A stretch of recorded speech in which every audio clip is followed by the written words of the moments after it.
कभी आपने सोचा है?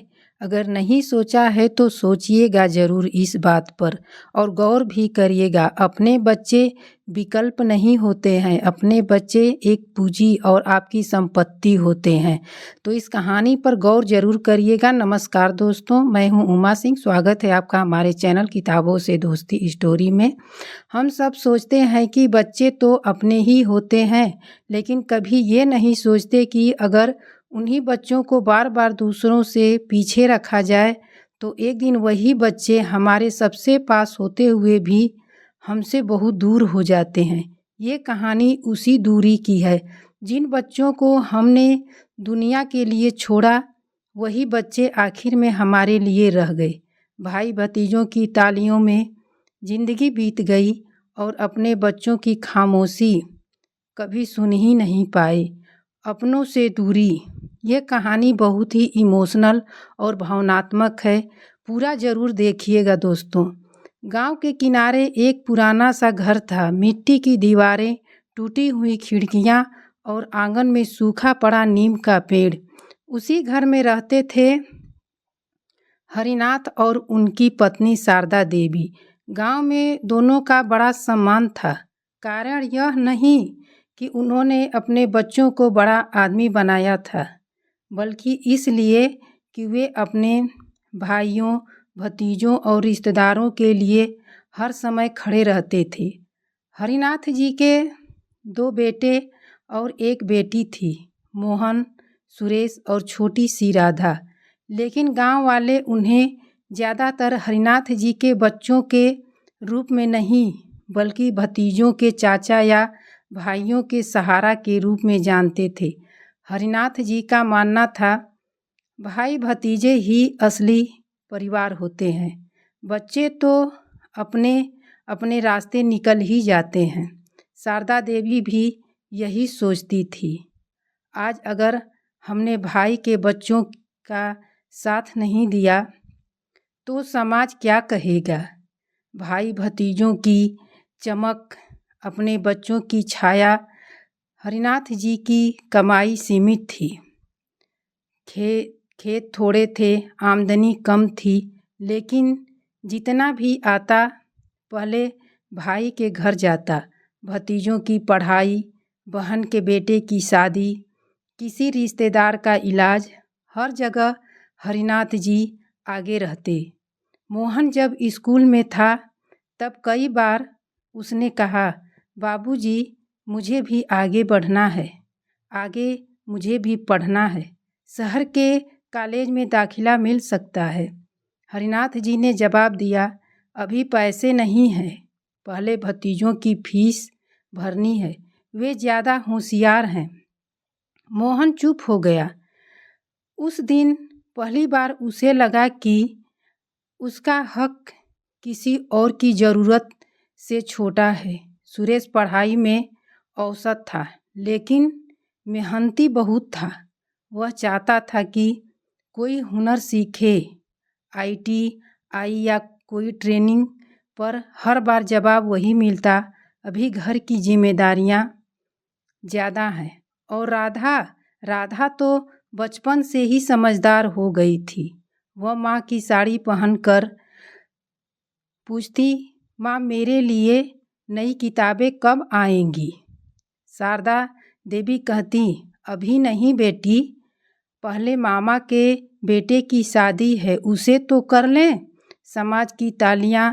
हरिनाथ जी जहाँ भी जाते लोग कहते, वाह हरिनाथ जी, आप तो देवता हैं। अपने भाई के बच्चों को आपने अपने बच्चों से बढ़कर मानते हैं। ये शब्द हरिनाथ जी के कानों में अमृत जैसे लगते। उन्हें लगता यही असली सम्मान है। पर कोई यह नहीं देखता था कि उसी देवता के अपने बच्चे नंगे पांव सपनों के कांच पर चल रहे हैं। बिखरते सपने। मोहन 10वीं के बाद काम की तलाश में शहर चला गया। न कोई डिग्री, न कोई सहारा। सुरेश ने खेतों में मजदूरी शुरू कर दी और राधा तो कम उम्र में ही एक दूर के रिश्तेदार के घर ब्याह दिया गया। लड़की बोझ होती है, यही सोच थी।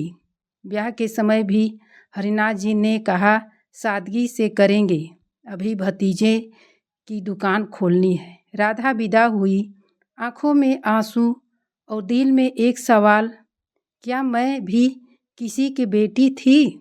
वक्त का पलटवार, समय बदला, भाई के बेटे बड़े हो गए, किसी ने शहर में नौकरी पकड़ी, किसी ने कारोबार। अब वे हरिनाथ जी को चाचा नहीं बल्कि व्यस्त बुजुर्ग की तरह देखने लगे। जब हरिनाथ जी बीमार पड़े तो सबसे पहले शारदा देवी ने कहा, भाई के यहाँ खबर भेजो। खबर भेजी गई। भाई भी जवाब आया, अभी समय नहीं है। भतीजे आए भी तो औपचारिक कुछ पैसे रखे और बोले, आपने तो हम लोगों के लिए बहुत किया, अब आराम कीजिए। अपने बच्चे पराए हो चुके थे। मोहन सालों बाद लौटा। चेहरे पर थकान थी, आँखों में शिकायत नहीं, बस खामोशी थी। सुरेश भी पास ही रहता था पर अपने संघर्षों में उलझा हुआ।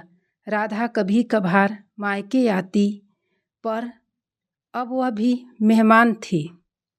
एक रात हरिनाथ जी खाट पर लेटे लेटे बोले, शारदा, लगता है हमने गलती की। शारदा देवी की आँखों से आंसू बह निकले। हाँ, हमने समाज के लिए बच्चों को खो दिया। अंतिम एहसास हरिनाथ जी के अंतिम दिनों में न भाई था न भतीजे, बस मोहन उनके सिरहाने बैठा था। हरिनाथ जी ने कांपते हाथों से उसका हाथ पकड़ा, बोला, बेटा माफ़ कर देना, हम अंधे थे। मोहन की आंखें भर आई। अब क्या फ़ायदा बाबूजी, जो खो गया वो लौटता नहीं। हरिनाथ जी की आँखों से एक आंसू गिरा, वही आंसू उनकी पूरी जिंदगी का सार था। कहानी का संदेश, जो माता पिता अपने बच्चों को छोड़कर समाज, भाई भतीजों और दिखावे में जीवन बिता देते हैं, वे एक दिन सम्मान की भीड़ में अकेले रह जाते हैं। अपने बच्चे विकल्प नहीं बल्कि आपकी असली पूंजी होती हैं। तो दोस्तों, ये कहानी आप लोगों को कैसी लगी? अगर अच्छा लगा हो तो प्लीज़ चैनल में आप लोग एक छोटा सा और प्यारा सा कमेंट ज़रूर करिएगा कि माता पिता को अपना पहले कर्तव्य निभाना चाहिए और बाद में अधिकार की उम्मीद रखनी चाहिए। दोस्तों, ये कहानी छोटी है लेकिन बहुत ही इमोशनल और भावनात्मक है।